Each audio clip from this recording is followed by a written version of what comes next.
Hi. Hello. నమస్తే అందరికి. Welcome to my channel. ఇప్పుడు మనం చెప్పుకోబోతున్న స్టోరీ 'లవ్ యూ కన్నా' ఎపిసోడ్ 65. స్టోరీ చదివే ముందు ఛానల్‌ని తప్పకుండా కొత్త వాళ్ళందరూ సబ్స్క్రైబ్ చేసుకొని, లైక్ చేసి, షేర్ చేయండి. అలాగే బెల్ ఐకాన్ ఆన్‌లో పెట్టుకోండి. స్టోరీస్ ముందుగానే చదవాలి అనుకుంటే, మీకు ఇంట్రెస్ట్ ఉంటే మెంబర్‌షిప్ తీసుకోండి. కృష్ణకి ఎంత ఫోన్ చేసినా లిఫ్ట్ చేయకపోవడంతో జాను ఒకరోజు సిరిని ఇంటికి రమ్మని పిలిచింది.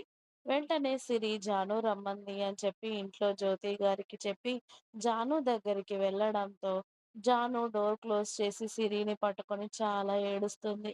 మీ అన్నయ్య పూర్తిగా నన్ను వదిలించుకుంటున్నాడా ఏంటే? కనీసం ఫోన్ కూడా లిఫ్ట్ చేయట్లేదు అని. అలా ఏమై ఉండదులేవే. వాడేదో బిజీగా ఉండుంటాడు. వాడి కోపం ఎంత చెప్పు? మళ్ళీ వచ్చేలోపు నీతో మాట్లాడతాడు. ఓకేనా? అని సముదాయిస్తుంది సిరి.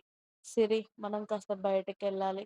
నాకు పనుంది. నీకేదైనా పనుందని ఇంట్లో చెప్పి నన్ను బయటకి తీసుకెళ్ళవే. ప్లీజ్. ఆటోలో వెళ్దాం. స్కూటీలో వెళ్ళే అంత ఓపిక నాకు లేదు అని జాను చెప్పడంతో అసలేమైందో ఏంటో అని సుజాత గారి దగ్గరికి వెళ్ళి, ఆంటీ, షాపింగ్‌కెళ్తున్నాను నేను. జానుని కూడా తీసుకెళ్తాను అనడంతో, అలాగే అమ్మా అంటారు సుజాత గారు. ఓకే అని ఆటోలో జాను ఇంకా సిరి కూర్చొని ఆటో డ్రైవర్‌కి హాస్పిటల్‌కి వెళ్ళండి అని చెప్తుంది. ఇప్పుడు హాస్పిటల్‌కి ఎందుకు? ఏమైంది జాను? ఏదైనా ప్రాబ్లమా? అని అడుగుతుంది సిరి కంగారుగా. అక్కడికి వెళ్ళాక చెప్తా అని జాను అంటుంది. అలాగే అని గంట తర్వాత హాస్పిటల్ దగ్గర దిగి ఆటోకి డబ్బులు ఇచ్చేసి ఇద్దరు హాస్పిటల్ లోపలికి వెళ్ళి కూర్చుంటారు. వాళ్ళకన్నా ముందు కొందరు పేషెంట్స్ ఉంటారు. జాను, ఏమైందో చెప్పవే, నాకు కంగారుగా ఉంది అని సిరి అడుగుతుంది. అప్పటికే నర్స్ వచ్చి జానుని పిలవడంతో ఇద్దరు లోపలికి వెళ్తారు. జాను తన ప్రెగ్నెన్సీ కిట్‌ని తీసి డాక్టర్ గారి ముందు పెడుతుంది. సిరి అది చూసి చాలా షాక్ అవుతుంది. అలాగే జానుకి అన్ని టెస్టులు చేసి ప్రెగ్నెన్సీ ఇప్పుడు థర్డ్ మంత్ రన్ అవుతుంది. అలాగే జాగ్రత్తగా ఉండాలి మీరు. స్ట్రెస్ ఫీల్ అవుతున్నట్టు ఉన్నారు. ఇప్పుడు మీరెంత బావుంటే మీరు బేబీ అంత బావుంటుంది అని చెప్తారు. జాను అలాగే అన్నట్టు సిరిని తీసుకొని మళ్ళీ హాస్పిటల్‌లోనే ఉన్న చైర్స్‌లో కూర్చొని సిరిని పట్టుకొని బాధగా కన్నీళ్లు కారుస్తుంది. "అన్నయ్యకి తెలుసా విషయం?" అని అడిగింది సిరి ఆశ్చర్యంగా. "హుహు. తెలియదు. చేయాల్సినవన్నీ చేస్తాడే మీ అన్నయ్య. ఇప్పుడు తెలుసుకోవాల్సింది మాత్రం వద్దు అనుకుంటున్నాడు.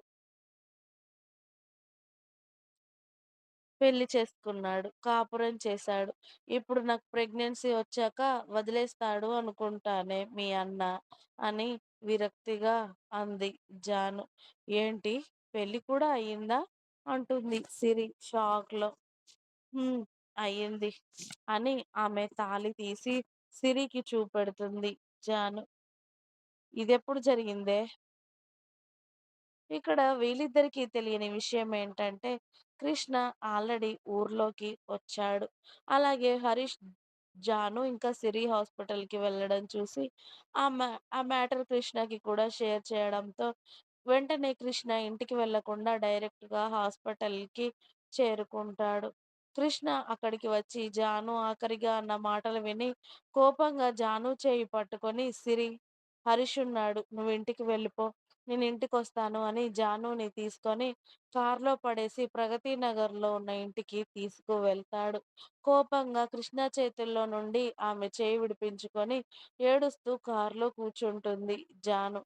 తనని ప్రగతి నగర్‌లో ఉన్న ఇంటికి తీసుకువెళ్ళి తన చేతుల్లో ఉన్న ఫైల్ చూసి "ప్రెగ్నెన్సీనా?" అని అడిగాడు జానుని. "నీకెందుకు?" అంది జాను కోపంగా.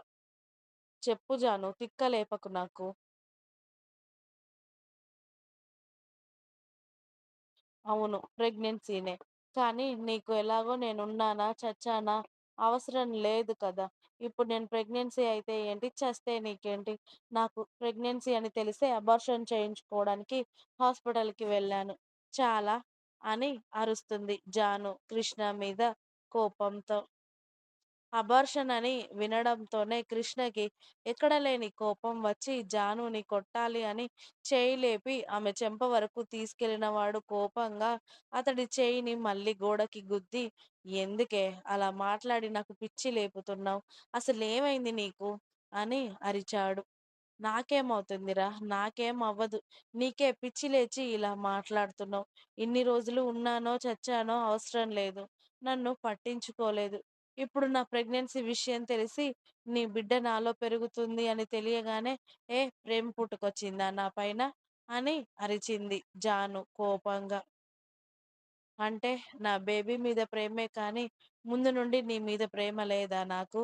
అని అరిచాడు కృష్ణ కూడా. నీ వాలకం చూస్తే లేదు అన్నట్టు అనిపిస్తుంది.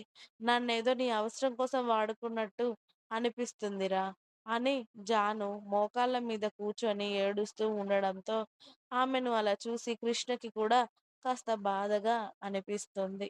అసలిప్పుడు అతడికి ఏం చేయాలో అర్థం అవ్వడం లేదు.